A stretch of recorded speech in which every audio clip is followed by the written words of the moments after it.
If you thought the latest images from the James Webb Space Telescope were impressive, what you're about to see will completely change your perspective. A new space telescope has quietly begun sending back images so detailed, so vast, and so revealing that scientists openly admit they were not prepared for what they were seeing. The Euclid Space Telescope has just released its first light images, and they do far more than showcase beautiful galaxies. They reveal structures we barely understand, patterns shaped by invisible forces, and a universe that appears far more complex and unsettling than anyone expected. Tonight, we'll explore what Euclid has captured, why astronomers are calling these images revolutionary, and why some of them become genuinely terrifying once you understand what you're looking at. Stay with me until the end, because this is only the beginning of what Euclid is about to reveal. Euclid is not an ordinary space telescope. It was never designed to focus on a single nebula or zoom in on one spectacular galaxy. Its mission is far more ambitious and far more unsettling. Launched by the European Space Agency in July 2023 and positioned approximately 1.5 million kilometers from Earth at the second Lagrange point, L2, Euclid was built to map the universe on a scale humanity has never attempted before. Its ultra-wide field of view allows it to capture enormous portions of the sky in a single observation, while maintaining remarkable resolution. This means Euclid can clearly image individual galaxies, while simultaneously revealing how millions of them connect into immense cosmic structures.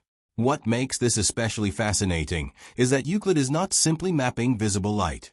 It is mapping the influence of dark matter itself by measuring the subtle distortions in galaxy shapes caused by gravitational lensing. In other words, Euclid is revealing the hidden skeleton of the universe, a structure shaped by something we cannot see and still do not fully understand. When Euclid returned its first mosaic of the southern sky, scientists were astonished by the sheer scale of what they were seeing.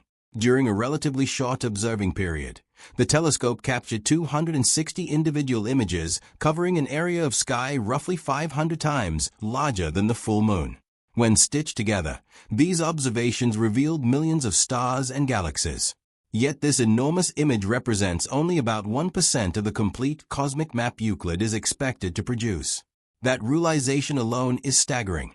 What we are seeing is not a finished picture, but merely a fragment of something almost unimaginably larger. Researchers can zoom from the largest cosmic structures down to individual galaxies without sacrificing clarity, revealing how matter is organized across immense distances. This mosaic is far more than a beautiful photograph. It is a preview of the largest and most detailed three-dimensional map of the universe humanity has ever attempted, raising profound questions about how little of the cosmos we have truly explored. One of the most remarkable discoveries from Euclid's first images comes from the Perseus cluster, located approximately 240 million light-years from Earth.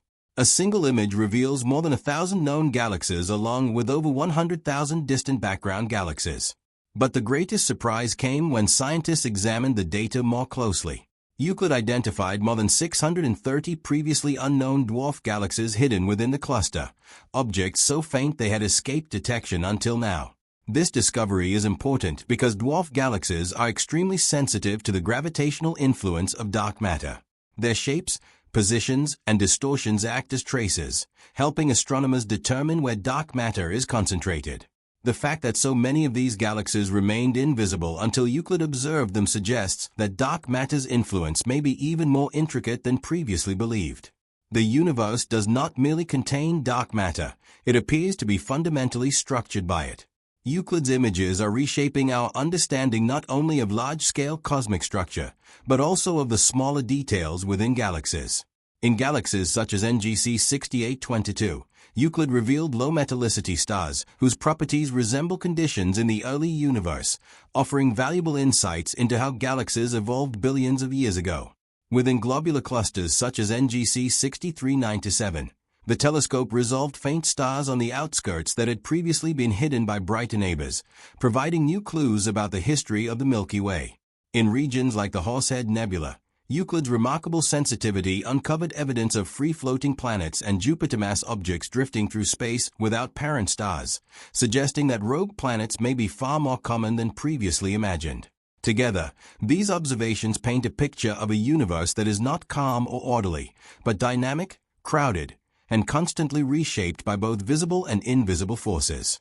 As scientists combined more of Euclid's observations, a striking pattern became impossible to ignore.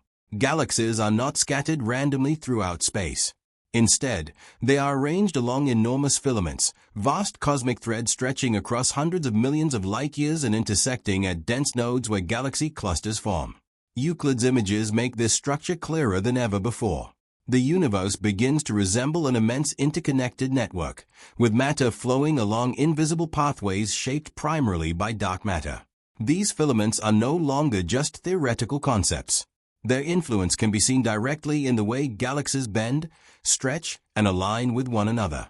The most astonishing aspect is not simply that they exist, but the incredible scale on which they dominate the cosmos.